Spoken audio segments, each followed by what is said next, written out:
All right, 3, 2, 1. Hi, this is William Ramsey. Welcome to William Ramsey Investigates. On tonight's show, I have a very special guest. He is a prolific blogger and essay writer. He goes by VISUP, V-I-S-U-P. His blog is VISUP, at blogspot.com, where he has a list of posts and writing that go back all the way back to 2010. So he's been publishing frequently on subjects which he refers to as 14 realms of mind control, deep politics, sacred geometry, onomatology, which I don't even know what that means, synchronicity, occult film and music. So this is definitely subject matter that I am interested in. We're going to talk about a group called Le Cercle. It's a European organization, and kind of just branch off from that central topic. But VISUP, are you there? Yes, I am. Awesome. Well, thank you for agreeing to the interview. So maybe what we can start off at is talk a little bit about your background, yourself, how you became interested in these subjects, and why Le Cercle is an important topic for viewers to understand. Well, like you said, I got into this at about 2010. It just sort of grew out of a lot of research I had been doing for a number of years, and after a while I thought that I had come up with a novel way to share information to this with the general public and what have you. I've kind of talked about this a little bit before, but I was sort of introduced to this whole, conspiracy subculture from my father, who, I can kind of remember listening to William Cooper with him back in the early 90s. My dad had been in the Army back in the late 50s. I actually originally had reported that he had been some branch of maybe the Green Berets or something like that, but based on the records I was able to get from him, it seems like he was some kind of Army intelligence. He was stationed at Fort Meade for a while, which was the home of the NSA, of course, and then he was also in Greenland for a little bit at a listening post there. So I think he had some kind of background in SIGINT or something like that, signals intelligence, but I don't know if he ever really went by anything that he saw on the surface, but he certainly had developed a very conspiratorial worldview that he generally passed on to me, I suppose, in a way. So that would really have been my inspiration for the blog and kind of the way that I got into this type of arcane research, if you will. And as for Le Cercle, it's really one of the major power centers among the elites, especially from the Cold War going forward. And it's obviously very little addressed in comparison to some of the other more well-known groups like the Bilderberg Group or the Council on Foreign Relations, even though Le Cercle had that kind of influence and that power for, really close to 60, 70 years now. Gotcha. And how was Le Cercle, how was it founded? It's basically a elite Europe group, correct? Anti-communist? Yes. Well, it actually began, ironically, as kind of a subgroup of the Bilderberg Group. Quite a few of the early members, there was some overlap with the Bilderbergers, but it was geared towards initially German and France rapprochement. Of course, this played into the whole, project for what became the EU. Le Cercle was very much a major proponent of European integration going back to the 1950s, and they had been involved with a lot of the kind of proto-groups in that, like the Pan-European Union and the one network that Otto von Habsburg set up. But anyway, the five founders of them were Franz Joseph Strauss, who was a very prominent politician in Germany for many years, Konrad Adenauer, who was a long-serving chancellor of Germany. He was the first post-war one. Then there was also Giulio Andreatta, who was the prime minister of Italy. He also held a lot of other crucial positions there. And then finally from France, there was Anton Panay, whose last name Panay is sometimes used as a reference to Le Cercle. Sometimes it's called the Panay Circle. But anyway, Panay was a very prominent French politician. And finally, there was the international man of mysteries, Jean Violet, who was really the big mover and shaker behind Le Cercle for a lot of years. And one thing that should probably point out about these five individuals that's really significant is that they were all affiliated with some type of very reactionary Catholic organization, generally one of two, those two being the Sovereign Military Order of Malta, more commonly referred to as the Knights of Malta, and Opus Dei. So Konrad Adenauer, I've about 90% certain was a Maltese knight. Andrade was definitely a Maltese knight, and Binet was definitely a Maltese knight. Franz Joseph Strauss was big with Opus Dei, as was Violet. And quite a few of the early members were usually tied into one of these two groups, most notably Otto von Habsburg and so forth. And that really was one of the distinguishing characteristics in the early years between Le Cercle and Bilderberg. Bilderberg was always much more centered around the Anglo-American establishment, maybe the Netherlands to some degree, but definitely it was kind of a bridge between this more Protestant, capitalistic-centric vision that kind of underlined Bilderberg versus this more reactionary Catholic ideology that was central to Le Cercle. Right. I mean, and Opus Dei is a very intense organization. There, I think Robert Hansen was a member of Opus Dei who was a spy for the Russians. I think he was an FBI agent or CIA agent here in the States. But they wear garters. Yeah, he was FBI agent. Yeah, it was FBI, right?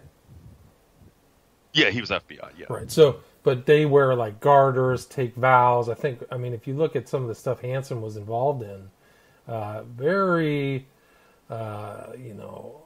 intense kind of militaristic loyalty to the Catholic Church. Absolutely. And on top of that, too, there's also been some compelling evidence that's come out in recent years that Opus Dei was a key partner of the CIA in establishing a lot of the Gladio networks, quote unquote, across Western Europe. Of course, Gladio was actually only the name of the Italian component. They all had their individual names in each country, but for the sake of brevity, I'll just go with Gladio. Oh, gotcha. Right, and Gladio was what? Doesn't the Gladio mean like the sword or something like that? Yes, Gladio. It was a Roman short sword that had two blades to it, but essentially Gladio was it was designed as a stay-behind network in most of Western Europe and some of the other nations there in the event that the Soviet Union invaded, and essentially the Gladio networks would be used to wage a guerrilla war in conjunction with U.S. Special Forces against the Soviets. Right, so I mean these are they were very much afraid of communist infiltration, and at that time, I mean the communists, Eastern Germany, invasion of Hungary. So there definitely was, a very looming authority. How intense the Soviet threat really was for some of these other states, is open to question. But those and especially Italy had a very vibrant left-wing communist, agitation within that country. So, these Le Cercle and Gladio and all these things that grew up from very conservative right-wing members of those societies were there really out of a fear of the communist menace. Yes, absolutely. And I mean, these groups were generally selected by the CIA because they were, perceived as being the only really truly anti-communist forces in Europe, essentially, along with the mafia and the Black International, the Fascist International, essentially the remnants of the Nazi Germany and Italian security services and what have you that were later employed by the CIA. So, yeah, right. These were very reactionary circles we're talking about here. Well, who was the CIA agent from? Who was in Italy, who became the head of the CIA and ended up drowned in a river. I forgot what his name was, but his primary role in Italy was Colby. Colby, right? Colby, who ties into the Franklin cover-up, right? His primary motives or aegis was anti-communism. Well, absolutely, and Colby was also suspected of being a supernumerary with Opus Dei as well, and he might have been one of the principal figures who actually recruited Opus Dei to sort of help set up this network. Interesting. So he plays into all that stuff, right? Yeah. So talk a little bit more about Le Cercle and its kind of influence through all these societies. Well, it didn't really take off in the Anglosphere until the late 60s, the early 70s. I believe it was Carlos Bacentia, who was a prominent Italian industrialist who had reached out to the Rockefeller faction in the United States in the late 60s, around, I think, 67, 68. So David Rockefeller became involved with the Cercle around that point, along with several of his affiliates like Henry Kissinger. Zbigniew Brzezinski apparently attended meetings at some point in the 70s. But later, a lot of these, or at least the Rockefeller faction, became rather disillusioned because of the extremely reactionary politics that they were engaged in. And at the time as well, détente was a big thing for the Rockefeller faction in the United States. This was a policy that Kissinger and Brzezinski had both pursued throughout the Nixon, Ford, and Carter administrations to kind of normalize relations with the Soviet Union.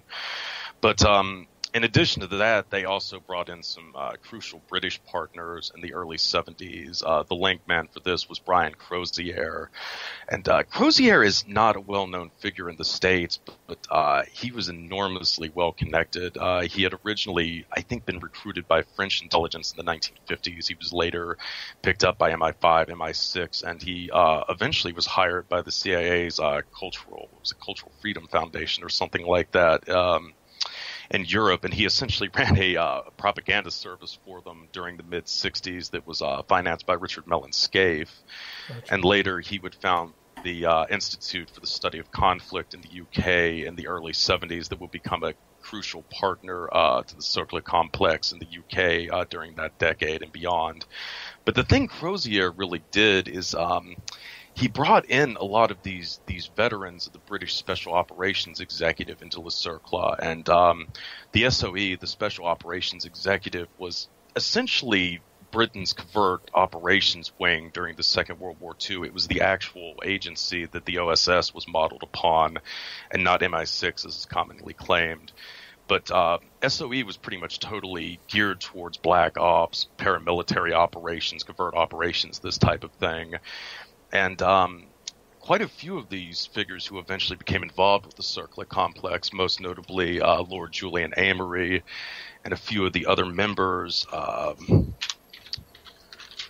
such as, what was his name? Yes, Colonel Henry Sporberg and Neil Billy McLean would go on to play a huge role in essentially creating what would now be considered the modern private military company industry. Gotcha. This went back to essentially the end of the British Empire. Well, not the end, but the end of the official British Empire as opposed to covert one in the early 60s. Right. A group of officers like Amory and what have you were opposed to this, and they essentially set up a situation in Yemen where they brought in David Sterling, one of the founders of the Special Air Service, to arrange for a group of mercenaries to go into this nation and effectively topple the the communist forces that were in there to secure the natural resources there for the British government. And Sterling would go on to found Watchguard International, which was essentially considered to be the first modern PMC, private military company, and that would spawn a whole garden industry in the UK in the 70s, and many of these groups were also linked to Le Cercle as well. Interesting. And they were all involved in all kinds of subterfuge and political overthrows throughout, really, the Third World, Africa, some other states. Is that would that be correct? Yes, absolutely. I mean, Amory, he was obsessed with trying to hold on to the natural resources in Africa and the Middle East. He saw this as absolutely integral to the preservation of British world power.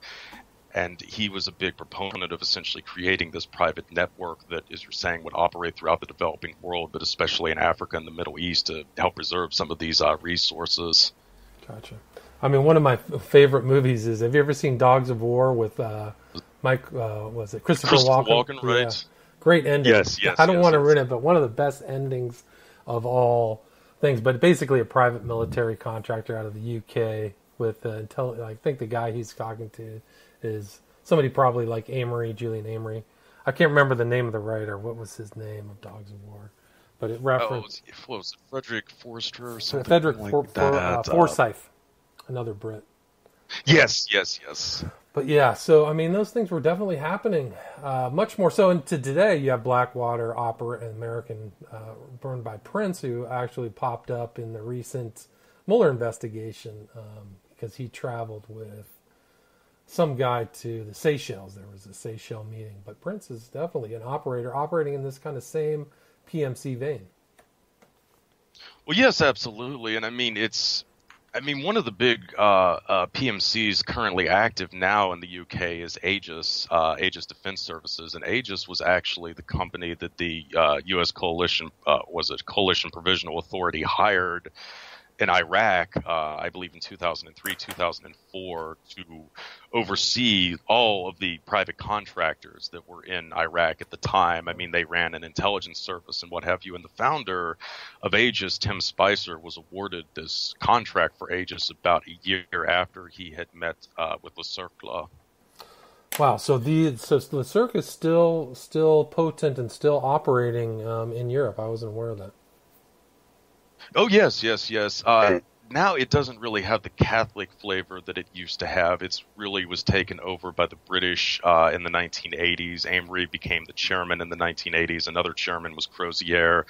And I believe every chairman since then has been British, if I'm not mistaken. But interestingly, despite the fact that Le Cercle was a very big proponent of European integration throughout the Cold War era, they've actually become one of the leading organizations of European skepticism in recent years. Interesting. So they're not fully exiting, but they don't think the experiment is working out. Yes, I would say that would be essentially correct. Another interesting thing, too, about the British members that you probably would be interested in knowing, Amory was actually the son of Leopold Amory, who was a major figure in Quigley's Round Table Group. In fact, he was apparently who took it over after Lord Milner died in the 1920s. And another prominent member of this Round Table Group was a guy named Lord Lothian, and eventually one of Lothian's descendants, I think it was maybe a nephew or something like that, became a chairman of Le Cercle during this past decade. Fascinating. Yeah, so you see them just still, their talent pool is coming from the same same well, so to speak, same familial wells. Which actually, yes, absolutely. So Le Cercle, it's still operating as. I mean, how influential is it still, other than working through these private military MPCs? What other are they involved in? Propaganda and subterfuge and kind of working against left-wing groups? Yes, I mean, I would imagine absolutely so. I mean, especially with the situation in Europe, of course, it's very hard to really determine the extent of what it's been up to in recent years because of the extreme secrecy, surrounding the group. But it was definitely a major factor behind Brexit and what have you, Brexit, excuse me. Gotcha. And I imagine it would probably still be involved in a lot of these other, anti-leftist agendas that have been played out in Europe in recent years. But again, there's unfortunately not a lot of information available on that for obvious reasons. And you, in the title of your blog, you have them also as part of the pedocracy. Why do you have that statement that they're part of this kind of global pedophile movement or whatever? Well, they actually seem to be at one of the forefront organizations probably in managing it. Quite a few of the members were linked to these kind of elite pedophile circles in the United States and the UK and in Belgium. It's a bit of a broad topic here, but I guess to go over a few of the highlights, one of the big American partners in Le Cercle by the 70s was William Casey, the famed CIA director during Reagan's administration. Casey was himself, of course, linked to the Franklin scandal. He was apparently on good terms with Craig Spence, who was also a close associate of Larry King. And curiously, all three of these men also appear to have been close to Roy Cohn, Donald Trump's infamous political mentor / attorney. Right. So there's definitely a potential link via Casey to the Franklin scandal. Well, he was giving advice. He was giving advice to the writer of the Franklin conspiracy, right? Like, stay away from this. Didn't he tell I can't remember the name of the author was John DeCamp. He was friends with DeCamp because they both worked in Operation in Vietnam. It was Phoenix Program. Yeah, thanks. You're thinking of Colby and not William Casey. Okay, then I got him mixed up. Both I've got him mixed up. I apologize. It's okay. No problem. But Casey and Colby were both involved with the Cercle. So, okay. I mean, Colby would have definitely been in a position to know, that's for sure. Okay, well, let's get back to Casey then. I made a mistake. I'm sorry. It's okay. It's okay. So yeah, I mean, Casey, like I said, Casey was very close to Craig Spence, and there's been allegations that have come out in recent years that he was also involved in a DC prostitution ring. I believe it was the one that his name Henry Vincent, I believe, had been the quote unquote madam of. It was a homosexual ring, and Spence was tied into it. Casey was tied into it. Larry King had been tied into it, and Vincent had reported that they had repeatedly tried to get him to procure underage boys for them, and he had steadfastly refused, to his credit. But Casey definitely seems to have been a big player on the U.S. end in this kind of stuff, and his connection to Le Cercle is definitely very eye-opening in terms of some of the other members. Remarkable. Going in. Sorry, continue. I apologize. Okay. So going into the British links, essentially, there have been at least 3 Cercle chairmen who have been accused of pedophilia. That would include Amory himself, Norman Lamont, and Julian Aitken, who were chairmen during the 90s, respectively. Lamont was actually going into the early zeros as well. Amory was also apparently a good friend of Lord Mountbatten, I believe, who has also been extensively linked to pedophilia in the UK. Another person who was quite likely a Le Cercle member was Leon Britton. He had been the Home Secretary under Thatcher's regime. He was one of the individuals who had apparently worked to suppress the Westminster pedophile dossier, which had come out during the early 80s. Essentially, this was a list of names of suspected pedophiles in Thatcher's government. Britain was later revealed to also have been one of the individuals who was linked to this network. So he was the one basically tasked with investigating a network that he was quite likely involved with. Wow, amazing, yeah. Another one was Keith Joseph. This was Thatcher's Secretary of State for Education and Science, which obviously has some kind of disturbing connotations when you consider he's involved in pedophilia. Incredible. But he had worked with Crozier on psychological operations during the election years in 1987. Another one was Peter Morrison, who was Thatcher's some kind of parliamentary secretary, but he had been linked a lot to pedophilia during the Thatcher years, and he was close to Amory and Aikens. Another interesting figure was Julian Lewis. He had been involved with Crozier and his 6i network, which was essentially a private intelligence network that Crozier had set up. This featured some heavyweights from the U.S., including General Vernon Walters, who was a member of the Knights of Malta, and General Richard Stilwell. But anyway, Lewis was actually accused of essentially suppressing this investigation a magazine called Scallywag had done in the late 80s, early 90s into links that the British establishment had to pedophilia. They had compiled an extensive amount of documents on this. Lewis had essentially sued Scallywag for defamation. He was able to seize the files, and then he would essentially release the files that were related to the Labour Party while suppressing those linked to the Party. And then finally, there was the case of the Sue Ryder charity. Sue Ryder actually they had a hospice that catered essentially to dying children, and Jimmy Savile was accused of molesting several kids at this hospice in the 70s. And Sue Ryder's charities had also been linked to several other curious events, to say the least, but it had been founded, or at least partly sponsored by Henry Sporberg, who was a Cercle member. So, yeah, it seems rather evident that the Cercle was very aware of these pedophile networks that were going on in the UK, and I suspect on some level they have been using this information to steer the direction essentially the British government was going in beginning in the 70s. Gotcha. So it was used like a blackmail operation? Yes, essentially.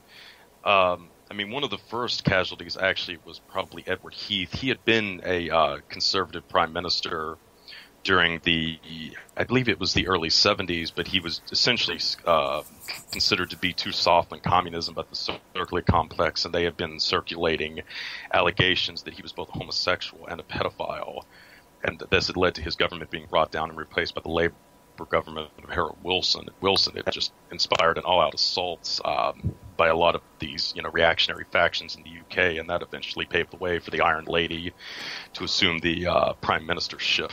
Interesting. Wow. So they're just kind of like circling around and dictating policy. And you're saying Le Cercle was also involved in the Belgium pedophile scandal? Yes. I was just getting to that. So, again, this is another interesting organization. It was called the Academia Européenne des Sciences Politiques. I believe that's how it's pronounced, but probably not. For the sake of not embarrassing myself with this pronunciation, I'm going to refer to it as the Academy. This was what a lot of people affiliated referred to it as. But it was founded in 1968 by a Belgian named Florimond Demon, and it was based in Brussels. Now, it would essentially become a major network for the Cercle complex.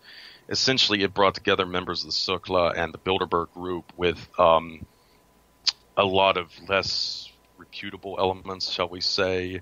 One of the first organizations in this regard that it came into contact with was the Genter Press, which had been founded by a former OAS officer, Yves Guillon, more commonly known as Yves Guérin-Serec. Guérin-Serec had the dubious nickname of God's terrorist.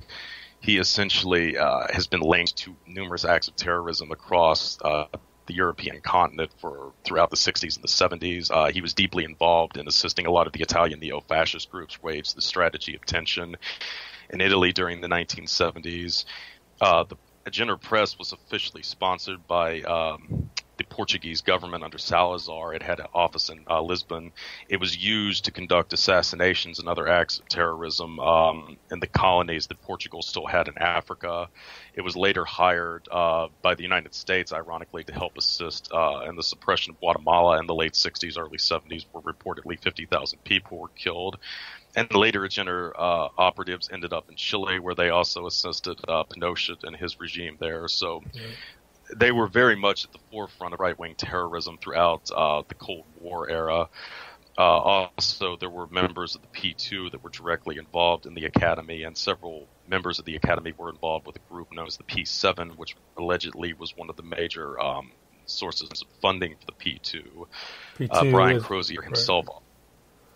For people who don't know, P2 stands for Propaganda Due, a high Masonic organization in Italy, which produced what was the most recent prime minister? Is under he's basic. It starts with a B. Berlusconi, right? So I can picture it in my. Well, the Berlusconi story is actually a fascinating aspect of P2 and its power, because one of the reasons why Berlusconi was able to become such a titan within the Italian country is because he received loans through the head of the P2 at a interest rate that was much lower than the standard public rate. So he was able to leverage this cheap money to really outmaneuver any other business person in Italy and purchase things at a much easier rates that were easier to pay back, and that's how Berlusconi took over. And those issues are still going. I mean, P2's power is still being felt in Italy today. There was recently a poisoning of a witness against Berlusconi.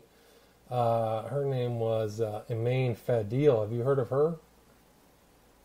No. Yeah, so Berlusconi is involved in these bunga bunga parties, which were like basically eyes wide shut parties, and it's still going. Yeah, it's still ongoing. But she was poisoned by heavy metal. She had some very strange poisoning and died. So, really pretty suspicious death associated with Berlusconi, P2, very hard right Italian politicians. So.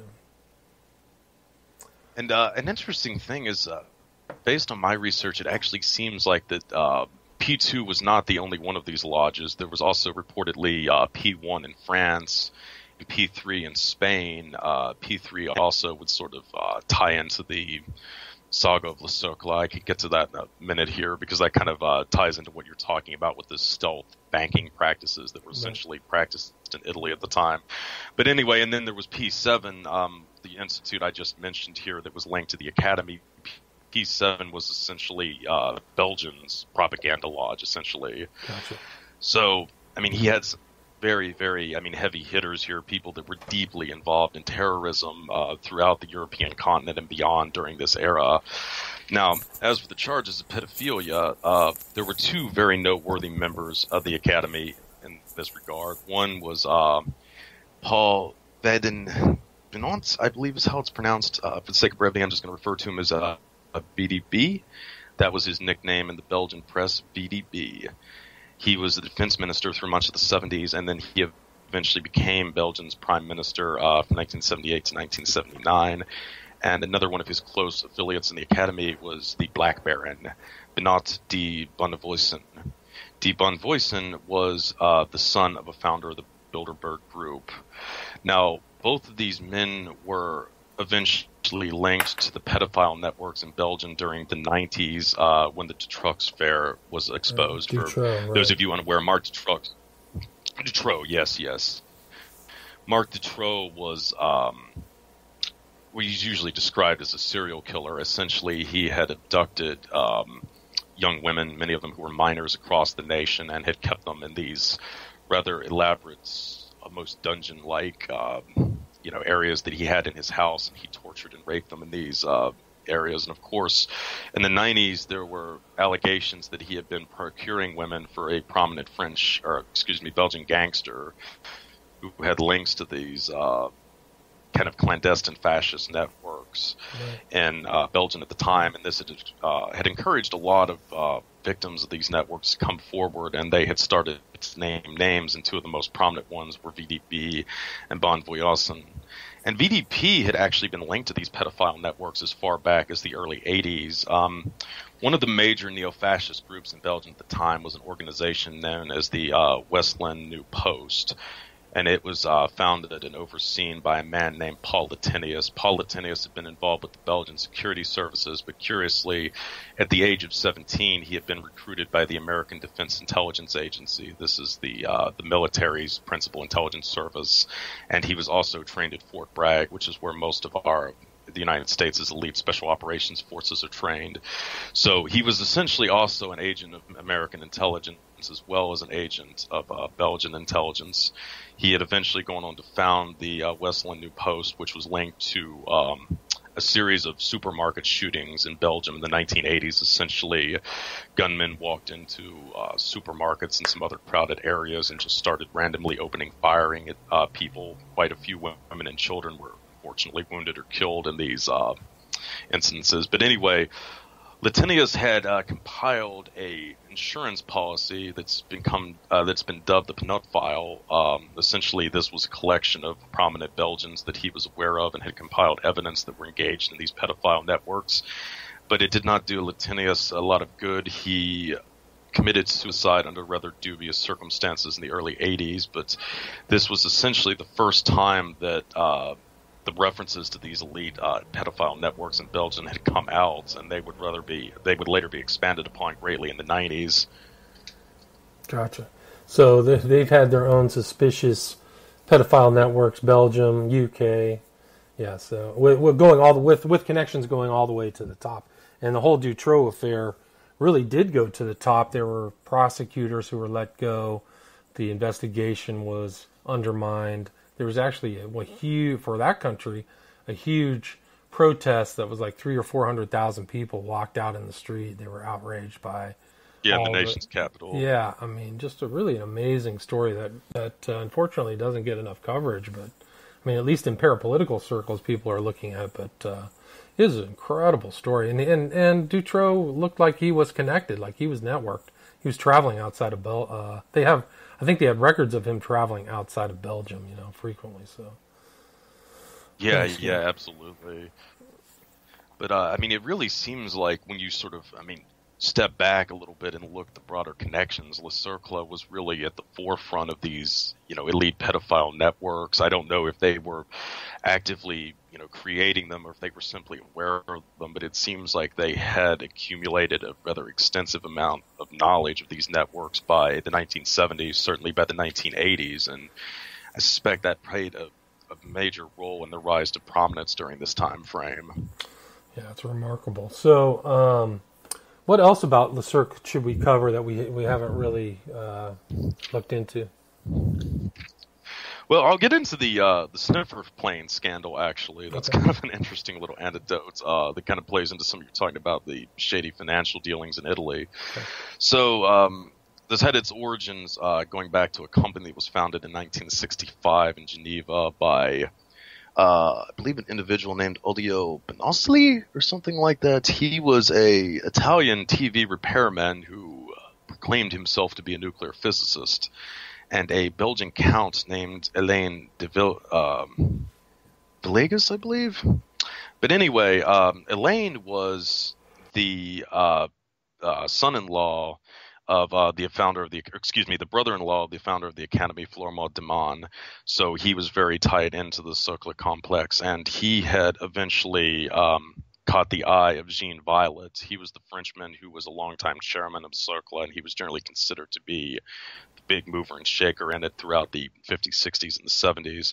But anyway, Elaine believed that he and his Italian compatriot had developed a way to detect fresh water underneath the earth, essentially. They had pitched this ideal to the Spanish government, and they had received some backing from the government from individuals that were linked to Opus Dei. But the technology was bogus, and nothing came of it. So they went back to the drawing board, refined it, and then claimed that they had developed a way to sense oil that was underground. Essentially, this device could be mounted to an airplane, hence the name Cipher airplanes. It could fly around the countryside, and it could uncover pockets of oil that were hidden in the earth. And remarkably, they were able to convince the government of South Africa initially to sponsor this, which, it produced nothing. And then later, through the assistance of Violet, they were able to get ELF, which was France's state-owned oil company, to sponsor the research, and ELF put a considerable amount of money up for this. It would have been the equivalent, I believe, of about $70 million in U.S. currency in the 1970s, wow, which was a pretty generous chunk of change, to put it mildly, at this time. And much of the money for this project was routed to a Swiss bank that was owned by Banco Ambrosiano, which was the bank that Roberto Calvia controlled. He was, of course, the famous banker for the Vatican. He was nicknamed God's banker. He was also a member of the P2. And essentially most of the money for this that had come from the French taxpayers was siphoned off into this accounts, and it was basically lost. And it also appears to have contributed to the collapse of the Banco Occidental in Spain, which was another Opus Dei-linked bank that was actually featured the Grand Master of the P3 as the board of directors. But there's a lot of speculation that the sniffer plane subterfuge had been carried out essentially to extort this money from the French government and from these other sources that was then being used by the Vatican to finance the Polish solidarity movement that was then beginning to take off, which became a major headache for the Soviet Union in this time frame. Right, so the money really is never lost. It's lost in quotes, right? Like, we lost it, but yeah. Exactly. Calvi ended up under like a bridge in London, and he was... Blackfriars Bridge, upside down in the tarot symbol of the hanged man, correct? Yes, he had his pockets stuffed with stones and what have you, and the selection of the Blackfriars Bridge was quite interesting as well, because I don't know if you've ever seen any images of the P2 members when they were in their Masonic regalia, but it's a bit different than what you would normally see in a Masonic lodge. Essentially, it looks like a black Klansman's outfit. I mean, in the sense that instead of being a white sheet, it's a black sheet. But it's essentially like a black Klansman's hood, essentially. And because of this, they reportedly referred to themselves as Black Friars in their meetings. So it's rather interesting in that sense that Calvia was hanged underneath Blackfriars Bridge in the UK. Right, so it's some kind of inside job. Isn't P2 in Italy located in Genoa, too? It's not in Rome, right? No. You're correct. It wasn't in Rome. I feel like maybe it was Tuscany where the first lodge was or something. I can't. But yeah, I think it was Andreotti was the big head of P2, who was like almost a Luciferian figure when they interviewed him Like I remember seeing an interview with that guy, the head of the P2, and it was like the guy had incredible power, man. It's really an amazing story, that whole P2 lodge. The official head was Geli, Lucio right, Geli, but yes, Lucio Andradia was reputed to be but Andradia was reputed to be the actual head of the P2. At least this was what Calvi alleged. And as I said earlier, Andradia was also a founding member of the Cercle. Right, so he's like one of those kind of global players. I mean, and so they're involved in banking. I mean, that's a whole other aspect of it, is that they are involved in financing. You just see some pieces of it, but it's clear that they're financing interested parties who are similar to them, right? Financing their ascent or whatever. Well, absolutely. I mean, it seems like, going into the 80s, a lot of the money that was being siphoned off by the affiliates of the P2 was probably also being used to fund essentially what became the death squads in Central America and possibly also the Mujahideen in Afghanistan as well. And this is essentially part of the reason for this, kind of creative financial practices which left a lot of these banks destitute. The Vatican and the Cercle and a lot of these other organizations could not, directly fund a death squad, for instance, in El Salvador or something like that. So they needed another way to go about doing this. And it seems effectively that they came into arrangements with the mafia where a certain amount of money would be laundered through the Vatican Bank and it would be skimmed off by this, kind of the Cercle / P2 complex, and it would be put towards their own political ends, essentially. Right. And this way, the respectable players in these endeavors would essentially, keep their hands clean, effectively. Right. I mean, they really were kind of like, people bandy about the term fascists and, scream the word fascist, but I think it'd be accurately applied to, the Cercle complex. Would you agree with that? No, absolutely. Absolutely. I think specifically clerical fascism would probably be the best way to describe it because of the typically close relationship they've had to the reactionary Catholic right, gotcha. Which seems to have continued somewhat. In the UK, there were other fascist networks, of course, involved. And you can even see that to some extent in Italy with the Gladio networks. Of course, there were a lot of the followers of Julius Evola, the prominent philosopher. Right. And occultist who were also tied up in the P2 network. And Evola, of course, was fanatically anti-Christian. He was a pagan, obviously. But there was still, a certain degree of overlap between these groups, despite the fact that they had some very divergent views on certain topics. Well, for people who haven't heard his name of Julius Evola, Evola, do you know anything about him in detail or what his writings were like? Oh, yes. No, I've actually read quite a few of Evola's books. I became really interested in him several years before he was, name dropped by Steve Bannon, and then which was later reported by the New York Times a few years ago. But Evola was really one of the cornerstone philosophical thinkers in reinventing fascism in the post-war years. During the Second World War, it appears that Evola had been recruited into the SD, which was the Foreign Intelligence Service. There were two SDs. There was the domestic one for Nazi Germany, and then there was the foreign one, which essentially became Nazi Germany's equivalent of the CIA. Evola worked potentially with the foreign one. But towards the end of the war, he was involved in a bizarre project where he was essentially studying Freemasonry and other subversive occultic secret societies on behalf of the SS.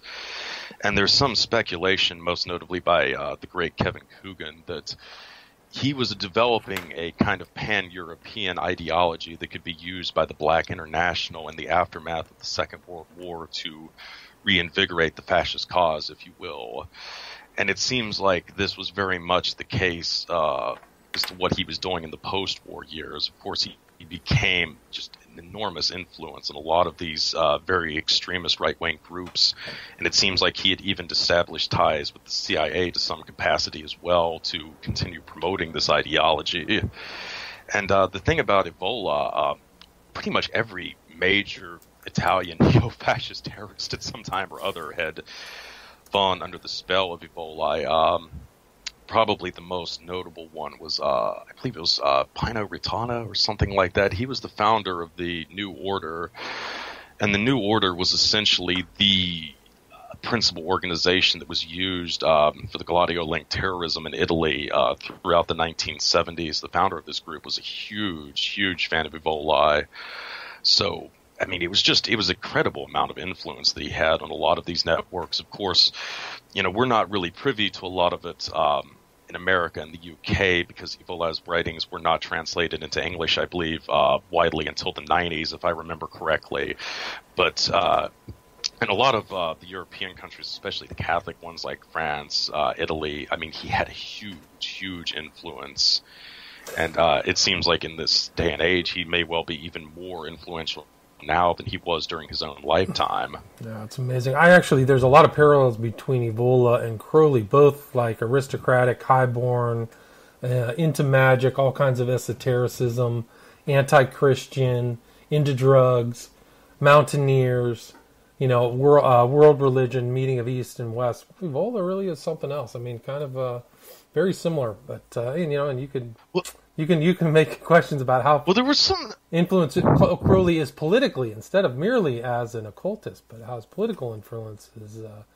It's a very good question, but Ebola, very fascinating character. Well, definitely, and the comparisons between Crowley and Ebola were very interesting too, because I mean, they obviously were inspired by a lot of the same sources, but I mean, it seems like they came to some pretty different interpretations. Of course, my understanding with Crowley, and I'll preface by saying Crowley's not really my area of expertise. I mean, I know something about Crowley. You pretty much have to go into this kind of research, right.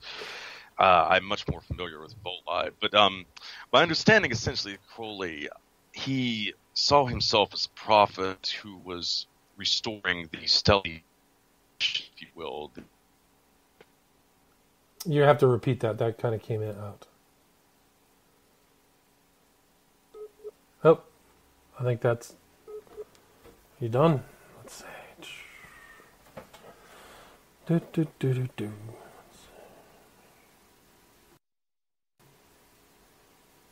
Oh, we made it 45 minutes. Let's try again.